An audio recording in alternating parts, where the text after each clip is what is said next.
Hi friends, welcome back to Sashtivel channel. இந்த சேனலில் மறக்காமல் வீடியோ பார்க்குறவங்க சப்ஸ்கிரைப் பண்ணிடுங்க, லைக் பண்ணுங்கள். இன்றைக்கி வாங்க ஒரு சுவையான சூடாக சப்பாத்தி, ஒரு வெஜ் குருமா எப்படி செய்கிறதுன்னு பார்க்கலாம். வாங்க வீடியோக்குள்ளே போகலாம். ஃபஸ்ட்டு ஸ்டவ்வில் நான் குக்கரில் தான் செய்கிறேன். குக்கரை வச்சுட்டு அதுக்கப்புறம் தேங்காய் எண்ணெய் தான் ஊற்றணும். தேங்காய் எண்ணெய் ஊற்றிட்டு அதுக்கப்புறம் என்னென்னு பார்த்தீங்கன்னா, நான் வீடியோவிலே காட்டுறேன் என்னென்ன போட்டேன் அப்படின்னு. பட்டை, கிராம்பு, ஏலக்காய், பிரிஞ்சி இலை, சோம்பு, அதுக்கப்புறம் ஸ்டார் அனீஸ் ஒன்று, அதுக்கப்புறம் இந்த பூ மாதிரி இருக்கும்ல, அது என்ன டக்குன்னு வாயில் வரமாட்டேங்குது, இந்த பிளாக் கலரில் இருக்கும்ல, அந்த பூ ஒன்று போட்டுட்டு டக்குன்னு நான் எடுத்துடுவேன். அதை லைட்டாக மணத்துக்கு தான் போடுறது. போட்டு கொஞ்சம் சோம்பு அதெல்லாம் போட்டுட்டு ஒரு வணக்கி விட்டுட்டு அதுக்கப்புறமா இன்னொரு தட்டில் பார்த்தீங்கன்னா பெரிய வெங்காயம், 2 பச்சை மிளகா, தக்காளி, கருவேப்பிலை இதெல்லாம் போட்டுட்டு ஒரு வணக்கி விட்டுறணுங்க. ரொம்ப ஒரு ப்ரௌன் கலரில் வெங்காயம் வணங்கணும் அப்படின்ற அவசியமே கிடையாது. லைட்டாக ஒரு கண்ணாடி பதத்துக்கு வணங்கினா போதும். நல்லா வணக்கி விட்டுட்டு அதுக்கப்புறம் பார்த்திங்கன்னா இஞ்சி பூண்டு பேஸ்ட் வந்துட்டு நான் கடையிலலாம் வாங்க மாட்டேன். எனக்கு எப்பப்பெல்லாம் இஞ்சி பூண்டு பேஸ்ட்டு தேவைப்படுதோ அப்பப்போ தான் நான் அரைச்சிக்கிடுவேன். அது என்னமோ தெரியல, இஞ்சி பூண்டு பேஸ்ட்டு கடையில் விற்கிறாங்க 5 ரூபாய்க்கு 10 ரூபாய்க்கு இந்த மாதிரி விற்கிறாங்க.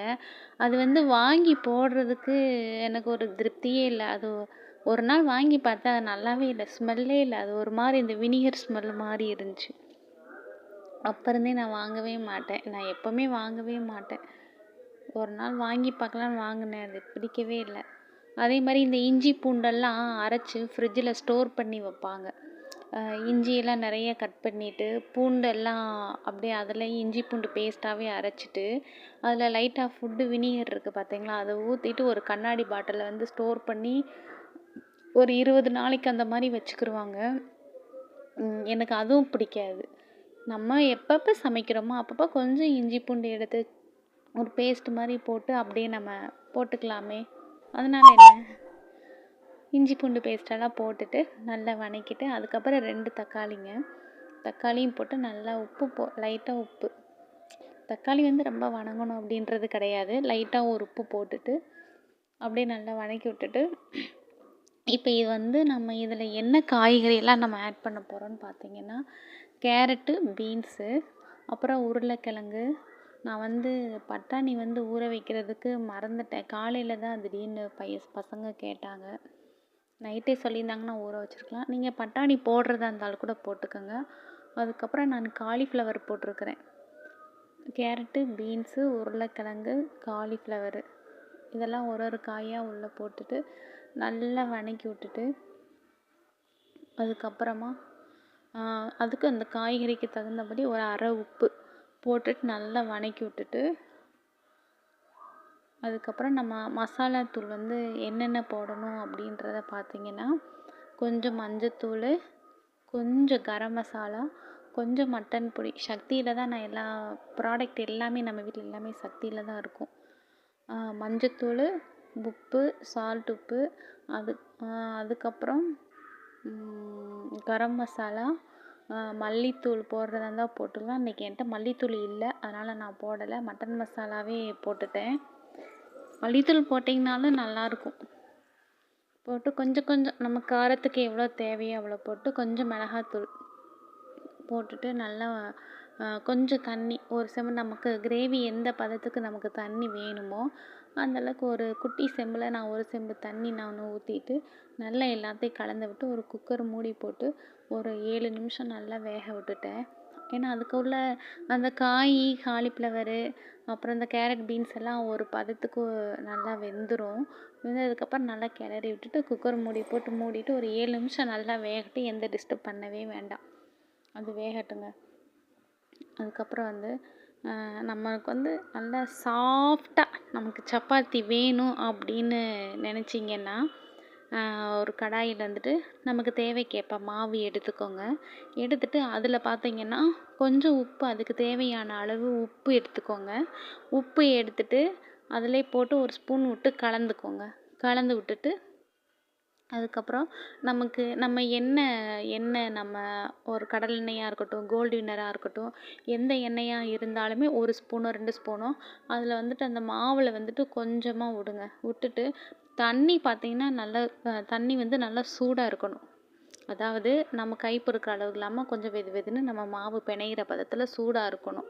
அப்படி நம்ம கோதுமை மாவில் கொஞ்சம் உப்பு, அதுக்கப்புறம் எண்ணெய், அதுக்கப்புறம் இந்த சுடுதண்ணி போட்டு நம்ம பிணைஞ்சிட்டு ஒரு 5 நிமிஷம் மட்டும் மூடி வச்சுட்டு அதுக்கப்புறமா நம்ம அப்படியே சப்பாத்தி போட ரெடி ஆகிட்டோம் அப்படின்னா உண்மையிலே சப்பாத்தி நல்லா சாஃப்டாக இருக்கும். அது எதனால் அப்படின்னு கேட்டிங்கன்னா, நம்ம சுடுதண்ணி போட்டு நம்ம பிணைஞ்சு வைக்கிறோம் பார்த்தீங்களா, அதில் தான் சப்பாத்தி நல்லா சாஃப்டாக வரும். இப்போ நான் போட்டு காட்டுறேன் பாருங்கள் வீடியோவில். அந்த மாதிரி தான் நான் போட்டிருப்பேன். அதே மாதிரி சப்பாத்தி வந்து ஒரு சிலர் வந்து சுடும்போது பார்த்தீங்கன்னா ஷேப் இருக்காது, அந்த ரவுண்ட் ஷேப்பே வராது அப்படிம்பாங்க. நான் எங்கள் வீட்டில் இங்கே டெய்லி சப்பாத்தி, ஏன்னா எங்கள் வீட்டில் எல்லாம் சப்பாத்தி பைத்தியங்க. என் பெரிய பையன்லாம் சப்பாத்தி பைத்தியம். 3 நேரம் நீங்கள் சப்பாத்தி கொடுத்தீங்கன்னாலும் சாப்பிட்டுக்கிட்டே இருப்பாங்க. சாப்பாடு அப்படின்றதே கேட்கவே மாட்டான். இதனாலே எனக்கு அவனுக்கும் வீட்டில் பயங்கரமாக சண்டை வந்துக்கிட்டே இருக்கும். எப்போ பார்த்தாலும் சப்பாத்தி, யார் மாவு பிணைஞ்சு வைக்கிறது. 2வது அந்த சப்பாத்திக்கு மாவு பார்த்திங்கன்னா ஃப்ரிட்ஜில் பிணைஞ்சு ஸ்டோர் பண்ணி வச்சாலும் பிடிக்காது, அவனுக்கு பிடிக்காது. சரி, அதை நம்ம அதுக்கப்புறம் பேசலாம். இப்போ குக்கரை பார்த்திங்கன்னா மூடி வச்சாச்சா, மூடி வச்சுட்டு இப்போ வந்து நம்ம கிரேவிக்கு வந்து தேங்காய் அரைச்சி ஊற்றணும். அது என்னென்ன அப்படின்னு பார்த்தீங்கன்னா, இப்போ மிக்ஸி ஜாரில் நான் காமிச்சிருப்பேன். கொஞ்சம் தேங்காய், அதுக்கப்புறம் முந்திரி பருப்பு கொஞ்சம். என்கிட்ட முந்திரி பருப்பு கொஞ்சம் தான் இருந்துச்சு, அதனால் நான் போட்டேன். உங்கள்கிட்ட நிறைய இருந்துச்சுன்னா உடைக்காத பருப்பு ஒரு 10 பருப்பு கூட போட்டுக்கோங்க. தேங்காய் கொஞ்சம் ஒரு சில்லு, முந்திரி பருப்பு கொஞ்சம், கொஞ்சம் சோம்பு, கொஞ்சம் கசகசா, இதெல்லாம் நல்லா மையம் நல்லா வடுவடுன்னு அரைச்சிட்டு அதுக்கப்புறமா நம்ம 7 நிமிஷம் வேகணும்னு சொன்னேன் பார்த்தீங்களா, அந்த வெந்துருச்சு. வெந்ததுக்கப்புறமா நம்ம அரைச்சி விட்ட தேங்காய், முந்திரி பருப்பு, சோம்பு, கசகசா இது அப்படியே பார்த்திங்கன்னா நம்ம உள்ளே ஊற்றணும்.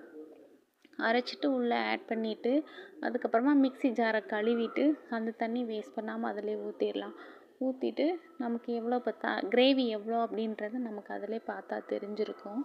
வேணும்னாலும் நம்ம இன்னும் கொஞ்சம் தண்ணி கூட ஊற்றிக்கலாம். ஊற்றிட்டு அதே மாதிரி இன்னும் ஒரு 5 நிமிஷம் நம்ம மூடி வச்சு எடுத்துக்கலாங்க.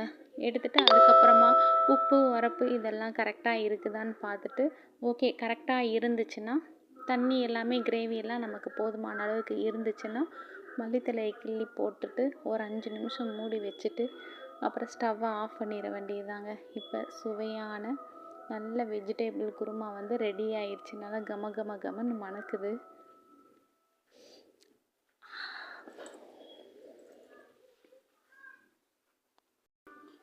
நம்மளுமே டெய்லி பார்த்திங்கன்னா ஒரு நாளைக்கு ஒரு 2 சப்பாத்தியாவது நம்மளும் எடுத்துக்கணும், எடுத்தால் நல்லாயிருக்கும். நான் என் பசங்களுக்கு செய்யும்போதே ஒரு 2 சப்பாத்தியோ 1 சப்பாத்தியாவது நான் சாப்பிட்ருவேன். சாப்பிட்டா நம்ம ரைஸ் எடுத்துக்கிறோம் பார்த்தீங்களா, அதுக்கு வந்து கொஞ்சம் ஈக்குவலாக ஆகிக்கிறோம், நல்லாயிருக்கும். அப்படி உடம்புக்கு ரொம்ப ஹெல்த்தி அப்படின்னு சொல்லுவாங்க. எங்கள் வீட்டு பக்கத்தில் ஆந்திராக்காரவங்க இருந்தாங்க.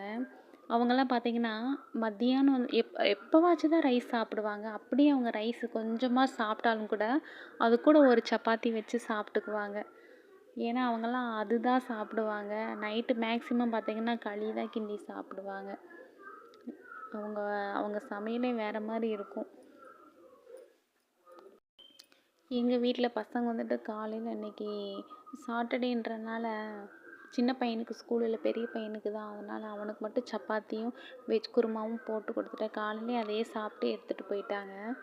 அதுக்கப்புறம் மதியானம் பார்த்திங்கன்னா லன்ச் எங்கள் வீட்டில் பாவக்காய் குழம்பு, புடலங்காய் பொரியல் தான். எல்லாம் எடுத்து வதக்கி வச்சுருக்கிறேன். இனிமேல் தான் அதையும் பார்க்கணும். உங்கள் வீட்டில் இன்றைக்கி என்ன டிஃபன், என்ன லன்ச் அப்படின்றத கமெண்ட் பண்ணுங்கள், மறக்காதீங்க. அதே மாதிரி சப்பாத்திக்கு எப்படி மாவு பிணையிறது அப்படின்றத நான் சொன்னேன் பார்த்தீங்களா, அதே மாதிரி அதுக்கப்புறமா பூரிக்கு எப்படி பிணையிறதுன்னு சொல்லட்டுங்களா. சப்பாத்திக்கு தனியாக பிணையணும், பூரிக்கு தனியாக பிணையணும். பூரிக்கு எப்படி பிணையணும்னு பார்த்தீங்கன்னா, நமக்கு தேவைக்கேற்ப கோதுமை மாவை எடுத்து வச்சுக்கோங்க. ஒரு ஒரு பாத்திரத்தில் போட்டுட்டு, அதுக்கப்புறமா இது வந்து நான் சப்பாத்திக்கு நான் ஃபஸ்ட்டு சொன்னேன் இல்லையா, அதுக்கு நான் பிணைஞ்சது. நான் சொல்கிறத மட்டும் கேட்டுக்கோங்க. இதை பார்க்காதீங்க. இது வந்து சப்பாத்திக்கு. பூரிக்கு வந்து பார்த்தீங்கன்னா, தேவைக்கேற்ப கோதுமை மாவு எடுத்துட்டு, அது கூட பார்த்தீங்கன்னா, இப்போ எப்படி நம்ம டீ குடிக்கிற டம்ளரில் ஒரு 2 டம்ளர் கோதுமை மாவு பூரிக்கு எடுக்கிறீங்க, ஓகேவா? எடுத்துட்டு அதில் பார்த்தீங்கன்னா ஒரு 1/4 டம்ளர், 2 டம்ளருக்கு 1/4 டம்ளர் ரவை, வெள்ளை ரவை எடுத்துக்கோங்க. எடுத்துட்டு அந்த மாவில் போட்டுக்கோங்க. அதுக்கு தகுந்த மாதிரி உப்பு போட்டுக்கோங்க. போட்டுட்டு அதே மாதிரி சுடுதண்ணி கூட தேவை கிடையாது, பச்சை தண்ணியே போதும். நம்ம சப்பாத்திக்கு தான் பார்த்தீங்கன்னா எண்ணெய், சுடு தண்ணி இந்த மாதிரி போடுவோம். பூரிக்கு வந்து பார்த்தீங்கன்னா கோதுமை மாவு 2 டம்ளரு, 1/4 டம்ளர் ரவை, அதுக்கப்புறம் பார்த்தீங்கன்னா உப்பு, அதுக்கப்புறம் பச்சை தண்ணி தான் நம்ம எடுக்க போகிறோம். தண்ணி எடுத்துகிட்டு நல்லா பிணைஞ்சிட போகிறோம். பிணைஞ்சிட்டு ஒரு 10 நிமிஷம் கண்டிப்பாக அதை மூடியே வைக்கணுங்க. எடுத்த உடனே சுடவே கூடாது. அதை மூடி வச்சாதான் நம்ம உள்ளே போட்டு நம்ம பிணைஞ்சிருக்கிறோம் பார்த்தீங்களா அந்த ரவை, அதெல்லாம் பார்த்தீங்கன்னா ஊறி வந்து பெருசாகும். அதுக்கப்புறம் அந்த பூரி ப்ரெஷர் இருக்கும் பார்த்தீங்களா, அதில் வந்து லைட்டாக ஒரு சொட்டு ஆயில் விட்டு தடவிட்டு அதுக்கப்புறமா நீங்கள் போட்டு எடுங்க. நல்லா புசு புசுன்னு வரும். கண்டிப்பாக எண்ணெயுமே பார்த்தீங்கன்னா பூரி சுடும்போது குடிக்கவே குடிக்காது. எண்ணெய் இழுக்கவே இழுக்காது பூரிக்கு. நீங்கள் ரவை போட்டு பாருங்கள், பூரியும் புஷ்ஷுன்னு வரும். நல்லா ரவையும் பார்த்தீங்கன்னா நல்லா சாஃப்டாகவும் இருக்கும் பூரி. எண்ணெய் அவ்வளோ சீக்கிரம் இழுக்கவே இழுக்காது. ஒரு சிலர் பார்த்தீங்கன்னா பூரியில் எண்ணெய் நிறையா இருக்குன்னு சொல்லிட்டு சாப்பிட கூட மாட்டாங்க. போப்பா எனக்கு பூரியா காலையில் வேணாம் அப்படின்ட்டுருவாங்க. நீங்கள் இந்த மாதிரி ரவை அது கூட போட்டு பிணைஞ்சு பூரி செஞ்சு பாருங்கள். பார்த்துட்டு எனக்கு கமெண்ட்டில் சொல்லுங்கள், சரிங்களா? சூப்பராக இருக்கும் உண்மையிலே. எண்ணெயே இழுக்காது. இப்போ பாருங்கள், அந்த ரவுண்டாக சப்பாத்தி வந்து நம்ம பிணைஞ்சிட்டோம். ஒரு சிலருக்கு அதை ரவுண்டாக வரலை அப்படின்னு சொல்லுவாங்கள்ல. அப்போ வந்து அந்த சப்பாத்தி வந்து நமக்கு ரவுண்டாக வர்றதுக்கு என்ன பண்ணணும்னு பார்த்தீங்கன்னா, நம்ம கையிலேருந்து மாவு எடுக்கிறோம்ல, மாவு எடுக்கிறப்பே பார்த்தீங்கன்னா ரவுண்ட் ஷேப்பில் இப்போ நான் பண்ணுறேன் பார்த்தீங்களா, அந்த மாதிரி ரவுண்டு ஷேப்பில் பண்ணிவிட்டு, நாங்கள் கீழே வந்து எங்களுக்கு வந்துட்டு இது கிரானைட் கல் தாங்க. அதனால் நான் எப்போவுமே கழுவிட்டு தொடச்சிட்டு அதுக்கப்புறம் நான் சப்பாத்தி போட்டுருவேன். இந்த மாதிரி நம்ம வந்து தேய்க்கும் போதே பார்த்திங்கன்னா அதுவும் நம்ம கூடவே சுற்றும், ரவுண்டாக சுற்றும். நல்லாயிருக்கும் பாருங்கள். அது என் கூடவே நான் என்னென்ன போக்கில் நான் அந்த கட்டையை வைக்கிறேனோ அந்த போக்கில் அதுவும் வரும். நல்லா ரவுண்டாக அதுவும் சுற்றிக்கிட்டே இருக்கும். எல்லாமே நம்ம செஞ்சு பழகிறது தான், வேறு ஒன்றும் இல்லை. அந்த அப்படியே ரவுண்ட் ஷேப்புக்கே வந்துடும். அந்த ரவுண்ட் ஷேப்பு வேணும்னா நீங்கள் அப்படியே கையில் உருட்டிட்டு ரவுண்டாக ஷேப்பாக நம்ம கொழுக்கட்டைக்கெல்லாம் எப்படி பிடிப்போம் அந்த மாதிரி நல்லா ஒரு ரவுண்டு விட்டுட்டு கீழே வச்சு ஒரு தட்டிட்டு அப்படியே நீங்கள் போட்டிங்கன்னா ரவுண்டாக வந்துடும். இப்போ பாருங்கள், நான் தோசைக்கல்லில் காட்டுறேன் பாருங்கள். ரவுண்டாக இருக்கா? ஏற்கனவே நான் சப்பாத்தி இங்கே போட்டுக்கிட்டே தான் இருக்கிறேன். நான் ஃபுல்லாக தேய்ச்சி வச்சுட்டு அப்படியெல்லாம் நான் போடவே மாட்டேன். அங்கே ஒன்று ஆல்ரெடி அங்கே சப்பாத்தி தோசைக்கல் ஆகிட்டே இருக்கும், இங்கே ஒன்று போட்டு தேய்ச்சிக்கிட்டே இருப்பேன். அப்படி தான் கை போட்டுக்கிட்டே இருப்பேன். அப்படியே அங்கே பாருங்கள், லைட்டாக அதே மாதிரி நம்ம ஏற்கனவே எண்ணெய் நம்ம போட்டு பிணைஞ்சிருக்கிறோம் இல்லையா, இதுக்கு வந்து சப்பாத்திக்கு வந்து நான் எண்ணெய் லைட்டாக ஒரு சொட்டு தான் விடுவேன் நான். நான் ஸ்பூன் எடுக்கிறப்ப பார்த்தீங்கன்னா அந்த ஆயிலெலாம் நான் எடுக்க மாட்டேன். லைட்டாக வெறும் கரண்டி எடுத்துகிட்டு சும்மா லைட்டாக அப்படி தேய்ச்சி தான் விடுவேன் நான். லைட்டாக அந்த பொஃப்னு உஃபி அந்த பபிள்ஸ் வரும் பார்த்தீங்களா, அந்த மாதிரி வரும் அந்த இடத்துல. அது மாதிரி வர்றதுக்கு தான் அந்த மாதிரி பண்ணுறது. அந்த வருது பார்த்தீங்களா, அந்த மாதிரி வர்றதுக்கு தான் அந்த மாதிரி பண்ணுறது. நல்லா திருப்பி போட்டு ஒரு 4 தடவை திருப்பி போட்டோன்னா நல்லா வெந்துடும். என் பையன் யார் சப்பாத்தி போட்டாலும் கூட அது அம்மா நீங்கள் சுடுற மாதிரியே வராதுமா அப்படின்னு சொல்லுவான். நீ என்ன பண்ணுறான்னு தெரியலை, ஸ்கூலுக்கு எடுத்துகிட்டு போவாம்மா, பசங்கள்லாம் சாப்பிட்டாங்கம்மா, நான் சாப்பிடவே இல்லை அப்படிம்மா. ஒவ்வொரு நாள் நான் எக்ஸ்ட்ராவே வச்சு விட்ருவேன். ஏன்னா பசங்கள்லாம் மத்தியானம் மேக்ஸிமம் சாப்பாடு, லஞ்ச், வெரைட்டி ரைஸ் இந்த மாதிரி கொண்டு வருவாங்க. இவன் மட்டும்தான் கொண்டுட்டு போவான். என்னை பாதி என்னை எப்படி சொல்கிறது, சண்டை போட்டு எப்படியோ வாங்கிட்டு போயிடுவான். பரவாயில்ல, பசங்களுக்கு பிடிச்சதானே நம்மளும் செஞ்சு கொடுக்கணும். சரி, ஓகேங்க. நம்ம வீட்டில் இப்போ சூடாக சப்பாத்தியும் வெஜ் குருமாவும் தயாராகிருச்சு. பையனுக்கும் ஸ்கூலுக்கு போகிறதுக்கு லேட் ஆகிருச்சு, அவனும் கிளம்பிட்டான். பாருங்கள், தட்டில் வச்சு கொடுத்தாச்சு, சாப்பிட்டு கிளம்பிடுவாங்க. ஓகேங்க, இந்த வீடியோ உங்களுக்கு பிடிச்சிருந்தா மறக்காமல் லைக் பண்ணுங்கள், ஷேர் பண்ணுங்கள், கமெண்ட் பண்ணுங்கள். எல்லாருக்கும் இன்னைக்கு நல்லதே நடக்கட்டும். திருமண நாள், பிறந்த நாள் கொண்டாடுபவர்களுக்கு இனிய மனமார்ந்த நன்றிகள், வாழ்த்துக்கள். வாழ்க வளர்க. பாய்.